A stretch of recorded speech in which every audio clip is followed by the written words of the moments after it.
What happens after 10 seasons of a career mode in F1 23? Which driver will win the most championships? Can Red Bull be stopped by one of the other teams? Can Alonso win a championship with Aston Martin? Can Tottenham finally win a trophy? So I started a My Team career mode so that I could sim through and observe the 10 other teams to see what would happen. And despite Sergio Perez winning the first race of the season in Bahrain, it was a Max Verstappen masterclass as he won 10 races in the season to win the very first title. And just 12 races into the season, Leclerc couldn't take it at Ferrari anymore and he joined his childhood best friend at Red Bull, causing Perez to go to McLaren and Lando Norris to be reunited with Carlos Sainz at Ferrari. Oh, Ferrari friends. Red Bull won the Constructors' Championship despite a late challenge from Mercedes, and with a regulation change on its way as well, this would be a sign of things to come. Unfortunately, Fernando Alonso retired before Season 2 and he was replaced by Alex Albon, which allowed Liam Lawson to join Williams. At the Monaco Grand Prix, Leclerc finally managed to break the curse and win his home race. However, this turned out to be one of just 2 races this season that wasn't won by a Mercedes driver, as Mercedes won a record 91% of races. Lewis Hamilton and George Russell shared an incredible championship battle in 2024, but at the end of the season, something very strange happened. So going into the penultimate round, Hamilton was leading his teammate by 22 points in the driver standings. He then DNF'd in Las Vegas and fully just retired from F1 before the final race in Abu Dhabi, even though he was still actually able to win the championship. This then allowed George Russell to win his first championship and caused the silliest of silly seasons as Sergio Perez joined Mercedes, and then Bottas replaced him at McLaren, and then Tsunoda replaced him at Alfa Romeo, and then Kevin Magnussen replaced him at AlphaTauri, and then Lance Stroll replaced him at Haas, and then Nico Hülkenberg replaced him at Aston Martin, and then Nick de Vries replaced him at Haas, and then Théo Pourchaire joined F1 to replace him at AlphaTauri. There was also some interesting stuff beginning to happen in terms of car performances as Ferrari and Aston Martin made some big upgrades, but there were once again some regulation changes at the end of the season to mix things up a bit. There weren't any other driver moves at the start of Season 3, and Pierre Gasly won the first race of the season, despite Alpine having the 4th quickest car at the time. Red Bull and Ferrari both won their first races for 2 years, and in Brazil, we saw a podium of Lando Norris, Liam Lawson and Yuki Tsunoda, which was pretty interesting to be honest. Despite leading the standings for almost all of the season, Alex Albon unfortunately did an Arsenal and slipped up towards the end of the season, which allowed George Russell to take his second championship. Nico Hülkenberg left F1 before Season 4, which once again caused a merry-go-round with half the grid as Nick de Vries went to Aston Martin, Zhou Guanyu and Logan Sargent went to Haas, Drugovich and Tsunoda went to Williams, Lawson and Piastri went to Alfa Romeo and Théo Pourchaire went to McLaren. George Russell won most races in the first half of the season, but then following the Hungarian Grand Prix, he won just one more race, while Verstappen then won 6 races and stole the title from Russell. At this point, most teams had maxed out their cars, but a regulation change at the end of the season should mix things up for Season 5. There weren't any driver moves in the 5th season, and it ended up being a title fight between George Russell and Charles Leclerc in the Red Bull, but Russell left no space for competition and he won his 3rd championship. There was an interesting result at Singapore where Pourchaire and Liam Lawson got on the podium, but other than that, it was a fairly uneventful season to be honest. At the end of the season though, Bottas and Perez retired from F1, which opened up a seat at Mercedes.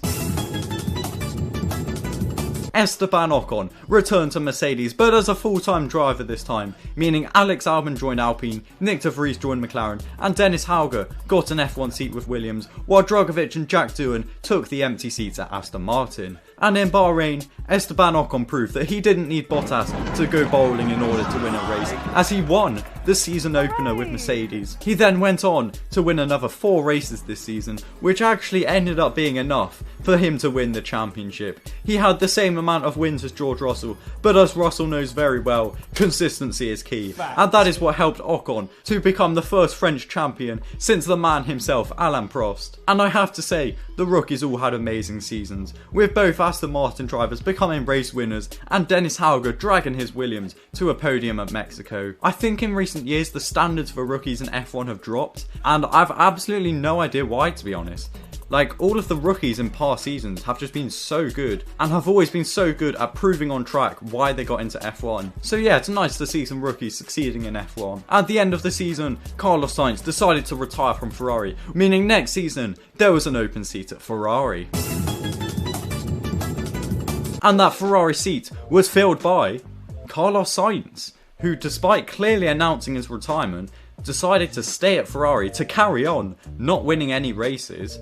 So yeah, I don't know what that was about, to be honest. The only other driver move was Juri Vips, who joined F1 to replace Logan Sargent at Haas. There had been some regulation changes ahead of Season 7, which caused Williams to start the season with the fastest car on the grid, and Dennis Hauger ended up winning the season opener in Bahrain to write his name in history alongside some of the greatest ever F1 drivers to win a race with Williams. However, the Williams pace didn't last, and it ended up being a title fight between both Mercedes drivers, and there was only 1 point separating them with 4 races to go. But ultimately, it was George Russell who came out on top to win the championship yet again. Kevin Magnussen retired before Season 8, and he was replaced by Logan Sargent, who made his return to F1. What's up, America? Let's bring that energy! Suck my balls, mate. This time though, the title fight was between Verstappen and George Russell, and by the way, for some reason this whole time, George Russell just doesn't have teeth. Like, every time I've seen him on the podium, he literally just doesn't have teeth. So yeah, I'm not quite sure what that's about. It was another close fight, with them both being on equal points following the sprint race in Sao Paulo, but once again, George Russell stepped up to take the championship and become a 5-time world champion. However, his dominance in F1 would be challenged the following season.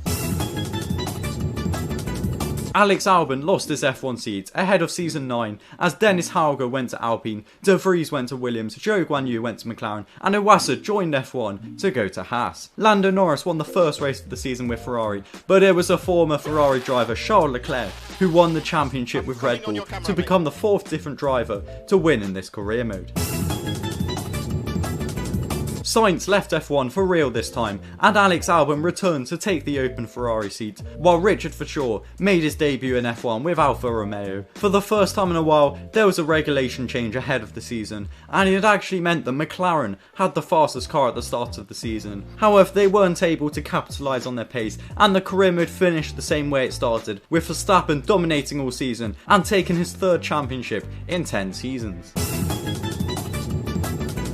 So there we go, that is all 10 seasons done, and on screen now is the overall standings of the 14 different race winners in this career mode. I actually wanted to do the standings of every driver who took part, but annoyingly the career mode just deleted itself like straight after the final Abu Dhabi Grand Prix, so I am actually missing some stats for some of the drivers towards the back of the grid. But anyway, it was George Russell who had more points, wins and championships than any other driver, but it wasn't too dominant, with both Red Bull drivers putting up a good fight and winning some championships as well. Esteban Ocon winning a championship was a very nice surprise, but I do wonder if a slightly better driver in that Mercedes seat could have challenged Russell a bit more. Of course, no disrespect to Esteban Ocon, but I reckon if Leclerc went to Mercedes instead of Red Bull, I think he could have won a few more titles, to be honest. The Aston Martin drivers all did very well, and Alex Albon wasn't even too far off a championship himself in the 3rd season. 3 drivers won just 1 race, including Liam Lawson, who took his first race win in the final ever race of the career mode. The overall constructor standings were very interesting, as despite Mercedes having 32 more race wins and 700 more points than Red Bull, they both had 5 constructors championships each. I also find it crazy how close Ferrari and Aston Martin are, as after 230 races, they're only separated by 30 points. 8 different teams got onto the podium, 7 of which got onto the top step of the podium as race winners, and AlphaTauri, by the way, had an absolute stinker. They got 1 point in Season 1 and another point in Season 2, and just decided it was their day off, but for the next 8 years, which was pretty interesting. But yeah, that is it for this video. Hopefully you enjoyed. Feel free to comment any questions about this career mode, like how a driver I haven't mentioned did or whatever. But otherwise, thank you for watching, and I'll see you next time.